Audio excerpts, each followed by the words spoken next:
Hello guys. Okay, Cass EJ. Ito na yung pinatawas mo sa akin. Nakita ko sa iyo, tao, lalaki. O ito yung ano niya, ito yung mata. Ito yung hugis ng kanyang muka, bibig, tsaka ito kanyang buhok. Ayan, oh. Liwanag. Kita mo, ito. Ayan, oh, kaso. Ayan. Yan, oh, muka. Mata, ilong, bibig. Itong buhok niya. Yan, Kas. Kitang-kita siya, oh. Parang kaluluwa. Ito nagagambala sa'yo. Kaluluwa.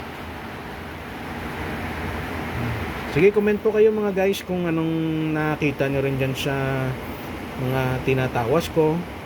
Comment po kayo para malaman din natin kung meron pa kayong karagdagan. Salamat!